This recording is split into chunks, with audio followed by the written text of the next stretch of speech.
if you're living with HIV and you have an undetectable viral load, you don't transmit to your sexual partners. And that's made it so much easier to share my status with people. What's up, folks? Welcome to another great episode of Positive Voices. I'm one of your hosts today, T. Pearson Hall. I'm Malachi Stewart. And listen, today we have an amazing guest with us today because, you know, we like to talk to different demographics. We like to cover just different journeys. And our guest today is going to give us just that, his own personal journey as it relates to his life. And we're going to be nosy. We're going to figure out, we're going to ask some questions, and we're going to walk this path with him. So help us welcome our guest today. Hey, Mary. Hey, let the people know who you are. So who are It's you? great to be here. It's great to have you. Thanks for coming. Well, my name's Murray Penner. Okay. And, you know, I don't ever know how to start saying who I am. I know that's a hard question. Because I don't want to start with my HIV status, because that feels like it's, you know, then HIV rules my Yeah. life, which it doesn't. Right. But I do want to start with that, actually. Okay. Just mix it up a little bit. I've been living with HIV since 1986. 86. 86. Okay. And when I was diagnosed, my doctor told me to make a will, to talk to my family, and that I probably had 6 months to live. Wow. That was 1986. Okay. You can do the math on that. And, you know, well, here's how I originally found out. I applied for life insurance, and I had to do blood work. I got a letter in the mail that said, to be opened only by addressee on the front of it, in great big red letters. And so I'm like, what the heck is this, Right, you know? this must be I open it important. up and it says, you have a life-threatening disease. You need to see your doctor immediately. That's not how you found In out. the mail? In the mail. That's not how you found out. Wow. You can't be serious. No phone call coming to the office. We got to talk to you. Nothing. That's how I found out. So then I, you know, took a long time. I was with somebody at the time. And I took a long time to even tell him. Yeah. And once I finally told him, he's like, we got to get you to the doctor. This was like 3 months later after I had actually gotten that letter. Did you immediately think HIV, or was your mind just I wandering? did not think about HIV. I was living in Oklahoma, Okay. 1986. Right. Figure that one out, Yeah. you know? Right. The last thing in the world I was thinking about was that. I mean, you know, shout out to Oklahoma, but, you know. Well, Yeah. yeah. Fortunately, things are a lot different today than they were yeah. then. You know, Yeah. That's not how you would find out today, or it better not be how anybody. I It hope better, not. It better not be how It's you the found out bold today. letters on the envelope for me. Yeah. Right. Yeah. So anyway, you know, I mean, I guess fast forward from that. One of the things that I discovered early on is you kind of have to take charge of your own health, because my doctor was telling me to get on AZT, and you know, AZT was this really toxic, very first drug that came out for HIV, and I was watching all my friends die from that. And I was like, I'm not doing this. I am not taking this. And my doctor was like, you're going to die if you take it. I said, apparently everybody's dying when they're taking it, so you know, Yeah. I'm Yeah. going to do things differently. And run the odds. Yeah. And I'm here. And I think that's one of the reasons I'm here. And thank you for being here. Just in general, right? Overall, thank you for being here. I'm excited. Yeah. That's a really long time that you've been living with HIV. I'm sure you have a wealth of like experiences. What has it been like? Because a lot of times, like you said, living with HIV, that's the descriptor. That's the descriptor, right? Right, It's right. something that you can just describe, like, you know, I have HIV, but it's not, again, like your identity. Right. How has it been navigating love, life, the pursuit of happiness, just and also navigating your own health? How has that looked over the years? It's not been easy. I still struggle with, I don't like to say disclosing, because disclosing sounds like a secret. Yeah. So I like to say sharing my status. Oh, Sharon. It's hard to share my status, especially if I'm like going out with someone and I'm thinking, you know, this might be something. Yeah. It's still hard to do that. Yeah. So navigating that has always been difficult, but I've gotten stronger about it and more confident about it. One of the reasons I've gotten more confident about it is because undetectable equals untransmittable, which is on my shirt. It's on your shirt. Hello. You equals you. If you're living with HIV and you have an undetectable viral load, now you gotta work to get there, but you don't transmit to your sexual partners. And that's made it so much easier to share my status with people. you know? So can I ask you a question there? So undetectable means what for the people who may not understand what You that bet. term means? Great So, question. yeah, great question. Well, for the purposes of being untransmittable, it's under 200 copies. Now that gets complicated in terms of labs, et cetera. But if you go to the doctor, you do your lab work, they'll do what's called a viral load test. And if you're under 200, then you cannot transmit. That's what the studies were based on. There's a whole bunch of science behind it that I don't really want to go into. I wouldn't understand that part, but thank the you. science is That's- real. The Yeah. science is real. Okay, so under 200 equals undetectable, undetectable equals untransmittable. That's right. Got you. But that's made it a lot easier for me to share with Okay. people and navigate my status. You know, it hasn't always been easy because in the early days, the medications were really hard to take. And, you know, people that were around me watched me get sick from that, you know, the medications. It's not like that today, fortunately, very much. It's really easy. It's like one pill once a day or a shot every 2 months, you know? So there's really easy ways to take care of living with HIV now. But it wasn't always that easy. Thank you, Right. And science, do you feel technology. like it makes sharing easy because you're sharing something, but you're not a threat to the person? You're able to kind of reassure them, like, my HIV status is not a threat to you in your life. Right. Have you ever, okay, question. So do you feel like it's easier when you're sharing with someone or you're in partnerships with the person that's HIV positive, or do you feel like it's the same as when you're in a serodiscordant relationship? For people at home, that just means you're one person in the relationship is HIV negative, one person is positive. Yeah, so that's a great question. I've had 3 sort of, I guess, major relationships, if you will, and all 3 of those people have been HIV negative. Okay. So, you know, in the early days, it was a lot harder. We had to be a lot more careful because we didn't have that science of U equals U. So we didn't know that I couldn't transmit even though I might have been undetectable because we didn't have the studies to prove it. So in the early days, it was a lot of condoms and, you know, just making sure we were really, really safe with each other. Nowadays, you can be safe and not use a condom. You know, I mean, there's ways to have safe sex and not transmit HIV. So that's a good thing. But that navigation of the HIV positive person and the HIV negative person it all depends on who you're with. Absolutely. Yeah, that's what You I was know, thinking. and it's about communicating Yeah, for sure. really clearly with each other. So, you know, I think it's been interesting Yeah. to say the least. I can imagine. I can just imagine that there's like the conversation itself, right? Because if you have a positive and a negative, and so like you're saying, the sharing part looks, you know, a little different. So within that sharing piece, have you ever had like some apprehension, right? And then if so, like what did you do to kind of process through that to get to sharing? Yeah, lots of apprehension. Like I said, I still have it today. Okay. You know, if I'm going on a date or something and sitting down with someone, one of the first things I try to do is get that out. And sometimes I just do it nonchalantly, just like not even make it a big issue, right? That's been the easiest way for me to do it, is just kind of slip it in there. And then they'll be like, wait, what? You know? And so then it allows us to talk about it.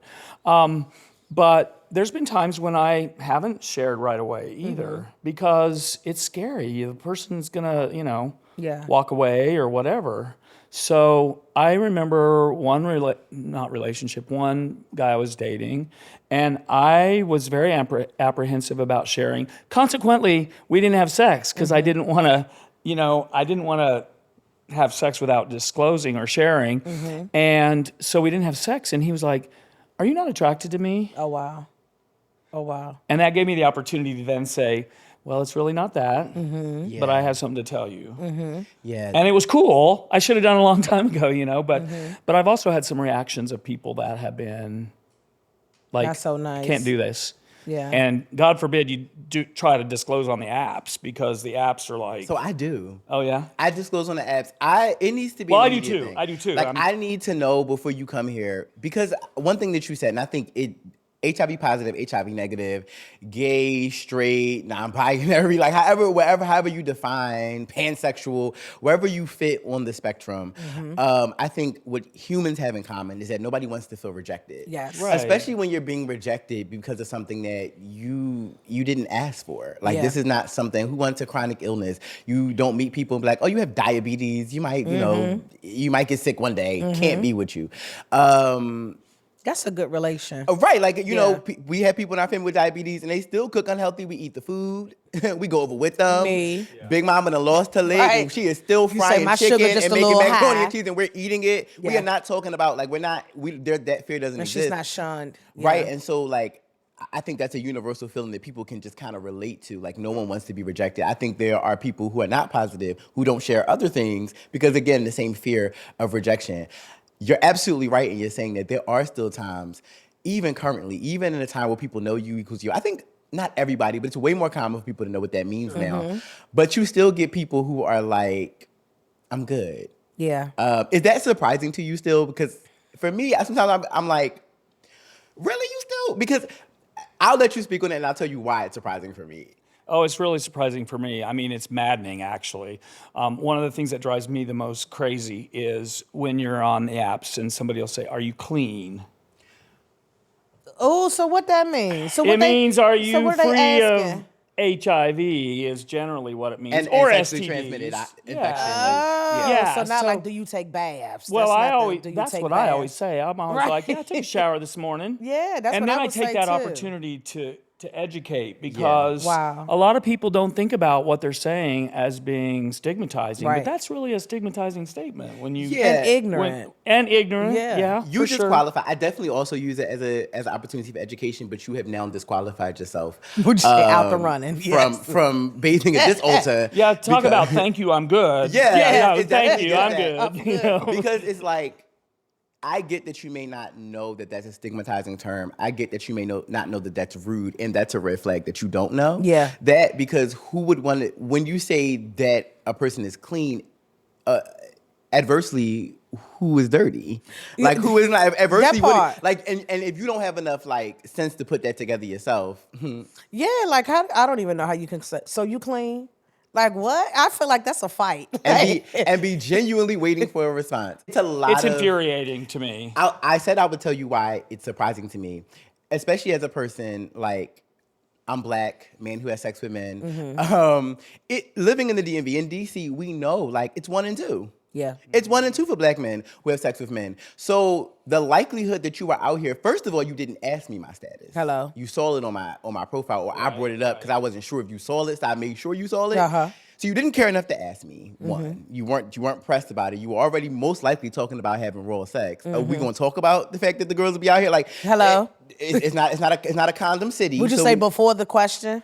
Before and you the weren't question. going to ask. Yeah. So if you're out here having sex without a condom, I'm the one that told you, but I'm Yeah. not the only one you had sex with that's HIV positive, according to statistics. Hello, what you say? Like, I mean, the let's numbers just look don't at lie. this. So it's like you're actually only making people feel othered and making people feel rejected who are being honest with you, and then the people who are dishonest with you get to bathe in the luxury of having, you know, a conversation or having the experience where they're free from sort of having to have this awkward moment. So I just think people should probably, and I do tell people that I'm not, just remind you of statistics. Like, if this conversation started with you being in my inbox, asking me like what you was asking me. Minding your business. And talking about how you don't like condoms. Yeah. And then now I'm talking to you about HIV and you scared. So can I ask both of you guys a question, right? So as we talk about just that, the apps and the disclosure sharing, right? So do you think, and I don't know, like I just got this feeling, right, when you were talking, like, do you think that that's like a cover up, right? For people who may be positive, but it's like, let me kind of throw it out there,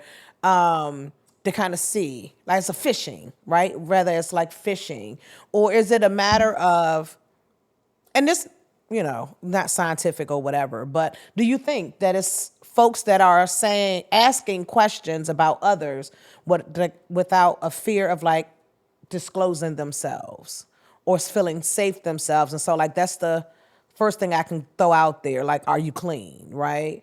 Versus, Yeah, I have something I what want is to your share. experience? Because people usually disclose. I've always been in any relationship. Majority of relationships, not majority of sexual experiences, have been serodiscordant. So it's been a person who's negative. Okay. I've always been the one to disclose status first. Okay. When it's positive. So even on an app, people will respond with, "Oh, it's cool. I'm positive." So I'm like, "Oh, you want to go tell me?"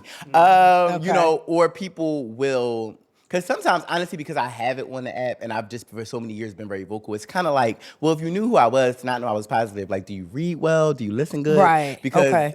it's kind of a platform, kind of a brand. Okay. So when it's time I had retroactive conversations, and they're like, oh, yeah, no, I knew it was fine. I'm like, oh, I've had partners like tell me like maybe 3 months later. Oh, wow. Like Okay. at first they just hear me and they just quiet, and then later on.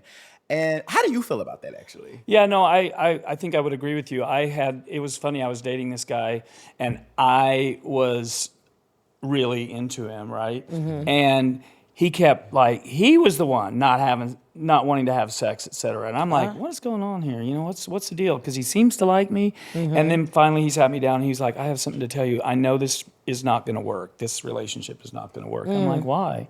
He goes, well, I'm HIV positive. And I was like, I'm HIV positive. What, you know, it's like all of a sudden it's like this apprehension, and it's like it just gets like melted away. And I'm like you know, if I'm on the apps, I am disclosing everything up front because I don't want to hassle with it. I don't want to hassle with having to go through that conversation. And then sometimes I get that question about, are you clean? I'm like, did you not read my profile? Because clearly you didn't. Right. And I don't know. I'm more and more happy that people are cool. They just were like, I got you. I'm cool. This is fine. Let's go, you know? So I don't know how I feel about the whole, disclosure and people on the apps. It's hard to trust what somebody's saying up front. You never know. I think that's with anything. You know, Like but on any app, the other thing yeah. that drives me nuts is that people will question whether or not I'm undetectable. Like, are you really undetectable? Are you sure? Not and then the I'm like, questions. well, are you sure you're taking your PrEP? You know, those Right. kinds of questions. Right. Why is it? Why Throw is it it? back, Why yeah. is it the person living with HIV that gets all the questions and all the Right. mistrust How and are everything? you taking responsibility for your yourself, health? yeah. Because the one who needs to be sure is you. Like, I can show you the proof that I'm undetectable. Sure. And the science is going to be the science behind that. But like, if it was me, I would have given anything to be in a world where at the time before I seroconverted or contracted HIV, that PrEP was an option. That safe sex didn't have to look like just condoms. We Yeah. live in a world where safe sex can be what you want to be. And like, if I had that option to be able to like be in control Yeah. and protect myself, the idea that people don't want to, I can't relate to it, but Merge said that's not relatable. yeah, that's Yeah. not relatable to me because it's like we're having a conversation. Yeah. But what if I'm lying to you? And I don't mind adversity. When people ask me to prove I'm undetected, I'll show you the most recent labs. I actually green flag that for me. Yeah. Because then I know that you're interested in more than just whatever I'm telling you. I also don't know you stink. Yeah. So, Yeah. and let's not pretend we don't live in a world where people will be HIV positive and say they're on PrEP. Where people will be HIV positive, and give different, and I understand why. Because for safety issues. Also, some people could be really mean. Yeah. Like, really mean. And depending on where you live, I mean, DC is not as bad, but depending on where you live, you can be criminalized for just disclosing. You know, I mean, it's that's something that's scary. Is the criminalization of HIV is still out there? So that's a whole nother topic we could go down, but Yeah. So like in the avenue of like love, like you've never had a partner, as far as you know, that was HIV positive. correct. While I was with them, While you were with them, tell me more. so this is a very recent experience for me. One of my ex-partners, who was also one of my very good friends, was diagnosed on March 23rd of this year. Wow, this year. We were together way back in 2008 to about 13. Long time. And we stayed good friends after that. But he was diagnosed on March 23rd, and he passed away on June 30th. Wow. I'm so sorry to hear that. Our And condolences. it was one of the most difficult things I think I've ever been through. Yeah. Was watching someone, because he knew all about me, obviously, and he knew the kind of work I do, which is, a lot of education for HIV. And he was sick, went to the hospital, got diagnosed, and roughly, 3 months later, he passed away. And watching that progression so rapidly Yeah. was really a lot like the early days of the epidemic.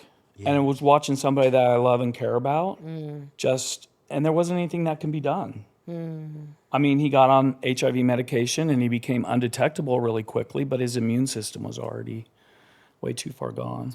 Wow. So first, thank you for sharing. Yes. Right. Thank you for sharing just that very personal piece of your journey with us. Can I ask you a question, though? Of course.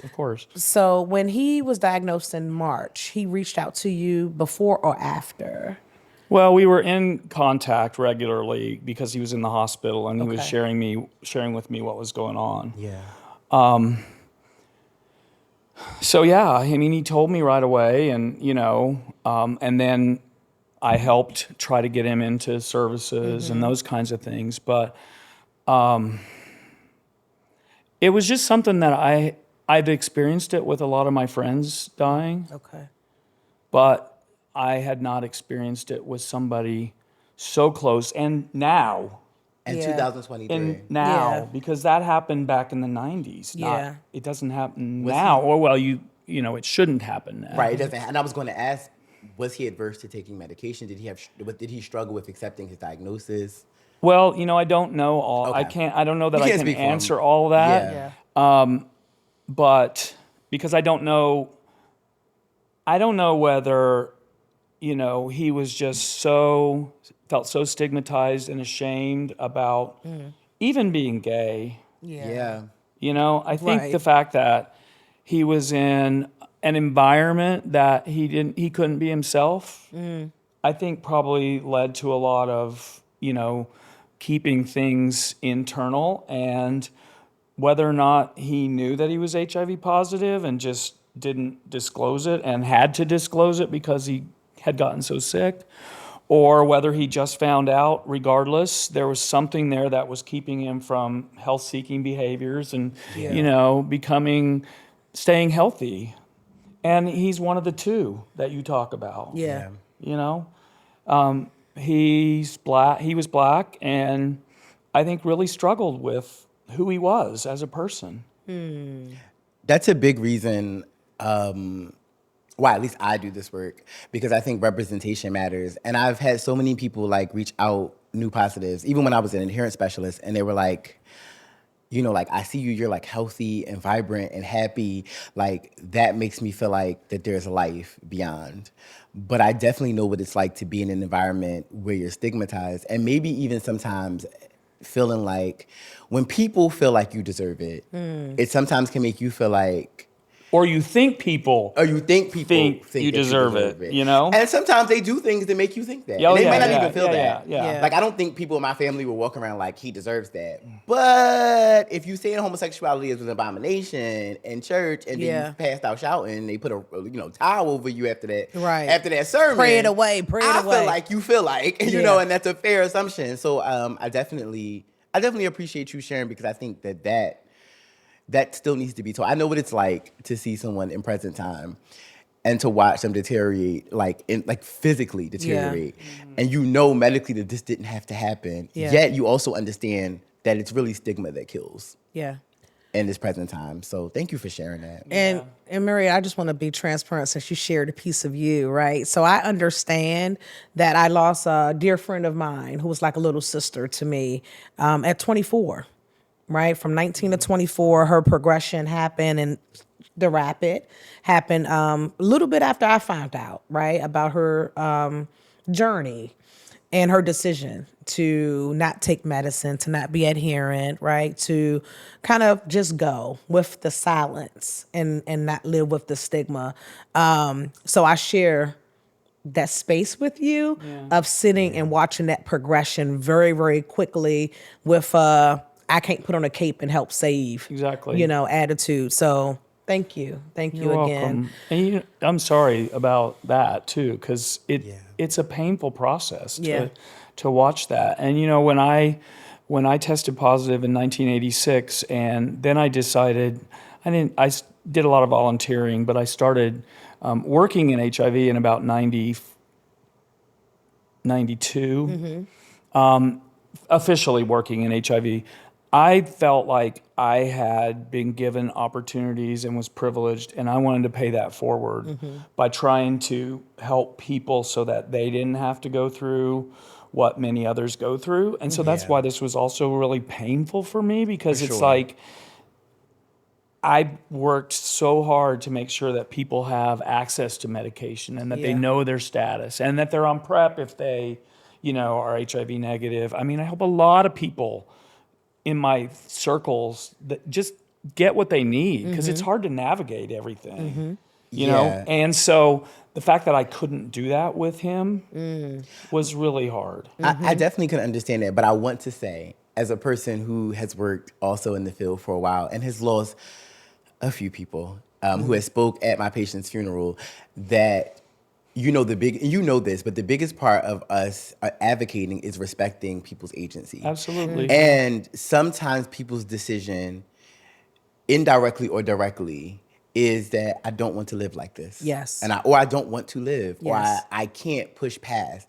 And so just wanting to remind you that that's not a reflection of your work and what you put in. Yeah. Absolutely. Because, but it's actually Yeah. a beautiful space in which you allow people to have the final moment be on their terms. Yes. Because sometimes that is all we can give people. Yes. And speaking of advocacy, you are an advocate. You do a lot of work. Tell us what that's been like. What has it been like to navigate that? What does that look like for you? Well, it's been amazing. Yeah.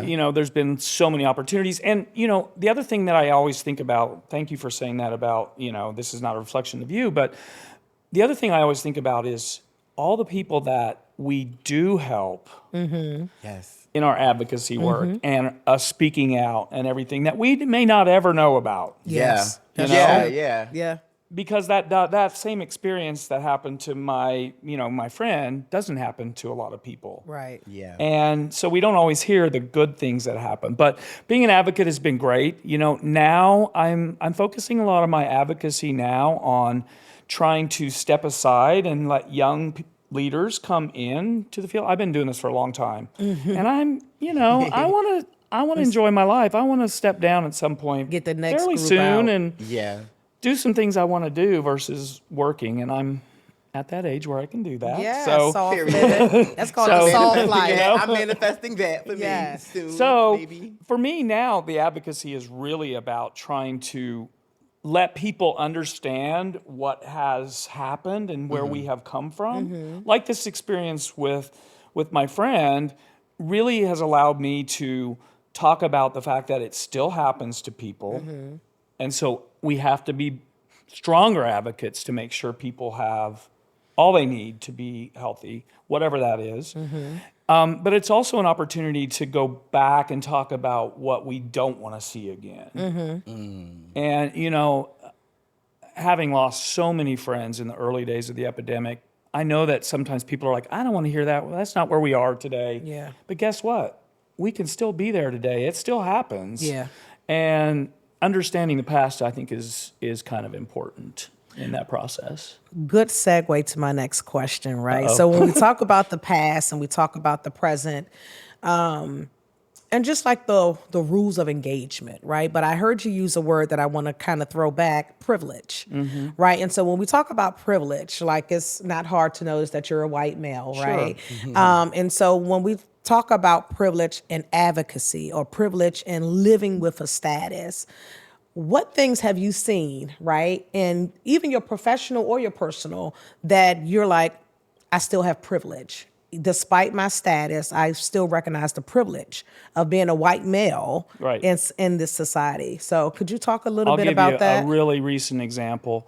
My doctor, I see a private physician, great doctor, I've seen him for a long time. I walked into his office and said, I want to take doxycycline as PEP for STIs. I don't know if y'all are familiar with that. We but are. You can take doxy after sex and not, not have it. If you were exposed. Yeah, if you were exposed, Yeah. not have it progress to an STI. So it's like the morning after pill It's like a morning for after HIV. pill for STIs. Well, actually, for STIs. STIs. Okay. Yeah. And Morning my after doctor was pill. like, Tell 'em. sure, here's a prescription. Okay. Wow, just that easy. Just that easy. Okay. But I know a lot of people, and I've had conversations with people, mainly people of color, that have done the same thing and gone to their doctor, and they can't get it. Yeah. Now, it might be the doctors, I don't know, but it also, Right. to could me, be. speaks to what we know is there, is that the color of your skin, you get treated differently. Yeah. Yeah. And so my advocacy has been about trying to break down those barriers and really change those things. But me as a white person, sometimes it's like, oh, you're a white person. You got this privilege. Right. So you can't even speak on it. Right. Right. So they think. Yeah. But I think it's important that you do speak on it because I definitely have had those same experiences. I mean, we just gonna call a thing a thing.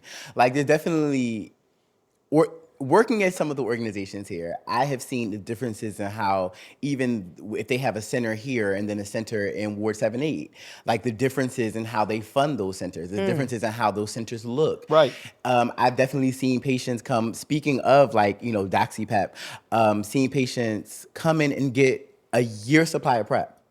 Year supply. And just so you know, one visit? And one visit. So this is why that should never happen. Okay. In order Talk to to be on us. PrEP, every 3 months you're supposed to have an HIV test to make sure that you're HIV negative. Okay. You wouldn't want someone because you don't know if people are taking the medication that's prescribed. Right. So you wouldn't want someone to seroconvert or contract HIV, and then for long term, you're still taking PrEP. Right. Because Right. that's not going to have enough of the components of a HIV regimen to really get you where you need to be, to keep you virally suppressed and to keep your body functioning healthy. Okay. And so if you give somebody a year supply up front, They not you coming are back for testing or nothing. Well, they have their prescription. Yeah. So if they don't come back for testing, they still have their prescription. And to see people seroconvert from that, but it was a good old boy system. Yeah. Adversely in those centers in like Good old white boy system. Good old white boy Hello. system. Yeah, okay. And not only were Let's talk about not only it. were the patients like it never really rectified the providers who did it, it wasn't held accountable for it. Yeah. I do understand that if you see people that look like you, so we have to like be clear on what these spaces look like. If you're a person, you see somebody who looks like you automatically have a different level of like compassion and empathy when it comes to that. That's why I push patients so hard about advocating for themselves, about you being in the driver's seat. I have seen patients. Even and the adverse part about it is that like even as Black people sometimes we see somebody white and it's like, oh, I trust them. Yeah. They must know. I've had patients on regimens that were making them like have struggled with incontinence so bad I had to meet patients in my car because they just like pooped on themselves on the bus. Wow. And I'm coming to bring you a change of clothes Yeah. and bring you stuff out. And then they're still afraid to ask for a different regimen when I'm telling them there's other options because my white doctor said it and I don't want to. I'm like, he's like, oh, she's fine with my regimen because she didn't poop on herself on the bus, Yeah. baby. Like you better. So I appreciate you talking about that privilege because in a lot of times when I'm advocating, like, why are we giving people PrEP for a year? Why are we not having? Why does one location look all nice and fancy and this other location have donated furniture for the Black people? Hello. I'm easily able to be dismissed as the angry Black man. Oh, So got it's, you. when you just have us advocating for ourselves, it's dismissible. Like, oh, look at you out here upset and angry. And Yeah. have you seen that experience? Oh yeah, yeah. I mean the characterization. It's not just Black men; it's Black women too. Angry Black Absolutely. women. It's like Oh, definitely. you know, We raised it's our like, voice a little bit. Yeah, you're the angry Black Yeah. woman. Well, I want to see more angry white people Yeah. who come are on now. fighting Come on, call to for action. this. Talk 'em no, out. seriously, Yeah, no. because we don't get angry enough. I don't think we, meaning white people, I don't think we're using our privilege in ways that increases access and opportunities for people of color. So, that's part of my advocacy is really about how can we be allies? Because I see myself in a lot of instances as an ally, not as a person living with HIV. Yes, I'm a person living with HIV and an advocate, but I can be an ally for a lot of other people that don't have the same agency that I have. There you go. Thank you, Murray. Absolutely. Come on now. I 100% am one of those people who agree that Yes. like any community that's facing injustice should outrage everybody. Don't wait till it's you. Don't wait till it's your folks because I never mind the angry black man dismissal, although a lot of my like elders would be like, "Kai, you're gonna lose your career real early on because you keep talking to these CEOs crazy." But I have to, because if I'm an advocate, and I have to be able to put, do I want to get far in my career? Do I want to see people have healthy lives and changes? Yeah. Angry black man me all day. I am angry. I'm angry at injustice. I'm angry when there's not equality in how we're speaking for people. And I'm upset, like you said, that you aren't angry. I'm actually disappointed in those spaces, because if we're being honest, a lot of these federally qualified health centers, a lot of these HIV clinics, a lot of these places, what they have in common is that at the very tip of the top is mostly white men who are not living with HIV, who are cisgendered, who are heterosexual, who go back to their community, who go back to their families, and you can easily turn a blind eye to something that you don't have to look at every day. I, however, am partying with these people. For people who work in this field, you can't go to Nellie's, you can't go to Number 9, you can't go to what's the fireplace without seeing your patients. And you like trying to protect HIPAA, and they yelling out like, "Did my results come in, baby? Okay, good. Yeah, not at the club, girl. Walk outside with me. Walk outside with me." So it's a different experience. Yeah. I can't like advocate for something or try. I'm not gonna be out here capping for nothing that no white CEO did in my organization. And it's crazy. And I'm like, oh, I'm gonna stand by and support you, girl. I'm gonna talk about you when I get to the club. I'm gonna let people know that I disagree with you. So I really appreciate your call to action. Well, and I also, have always given people permission to call me out, because I'm not going to do everything right. You know? So I want to be called out if I'm not saying something right or opening the doors or doing something that I need to be doing. So I always invite people to like tell me if I can do better, because I always want to be better. Thank you for that. And I think we all do, right? And like Malachi said, thank you for your call. Thank you for your call to action, because we do need, right, folks that's within that space to say, I need you to come on over into this space with me. Or let's go into this space together. That together is a great thing. Yeah, for sure. Together is a great thing, because we know that it's something that has no name. It has no color. It has no demographic attached to it, right? It's simply, as Malachi says, you having sex. It leaves you out there for option, right? And so thank you for creating that space and using your privilege as a means to kind of get a point across. And so thank you. Going back just a little bit, right? So we talked about your partner who had passed away. What does your love life look like now, though? Like, because I just want to know. I'm right now, I feel like I'm going to say it, that I'm trying to live my best life. Okay. But right now, that does not include a love life. I understand. And that's okay. Doesn't mean I don't have sex. Hello. Okay. But mind y'all business. Those are different. Right. Mind your business. Shout out to them being different. right. But I think right now I'm just trying to focus on myself, and to be honest, the experience I've gone through with my friend has been really tough, and I haven't felt like being in a romantic situation. But I also feel like if it happens, it's going to happen. I'm not actively looking for anything. But I've been single for a few years. I could stand a little cuddle. A cuddling now and then. A little now and then. Listen, understood. Well, thank you so much for being here. We really appreciate, as an OG, just being able to share your perspective and your story. This was definitely a different conversation. And so I definitely appreciate y'all. And listen. And necessary. If y'all home, he big single out here. He ain't looking, but he ain't opposed either. That's right. And also, I hope that you all are able to hear the call to action. I didn't say it, he did. So, take from that what you will, and draw your own conclusions about how different communities navigate different spaces. And listen, we dropped some resources. I don't know if y'all were listening, but we were talking about things like DoxyPep. If y'all want to hear about those resources, if you want to hear about what that means, please visit us on our website. If you want to catch up on old episodes, see what we have been talking about, what we will talk about, visit us at www.dcnshiv.org/podcast. We have a dictionary there as well to go over some of the terms we use. We definitely want you to get those resources. And if you're looking for other resources in the area, any resources anywhere in the country, you can go to www.linkuDMV and you're able to put in your zip code, you can get resources anywhere, whether it's like, I need rental assistance or I need access to medical care. So please visit us there. Listen, wherever you see this, drop something in the comments. Let us know how you felt about Talk today's to us. conversation. Talk back to us because Yeah. we're watching, we're listening, and we definitely want to continue to give you all content that you deserve. Absolutely. Until next time, it's Malachi Stewart. Hey, T. Pearson Hall. All right, and we'll see y'all later. We'll see you guys the Bye. next time. Thanks, Mary. It's been great being here. Thank you. Thanks.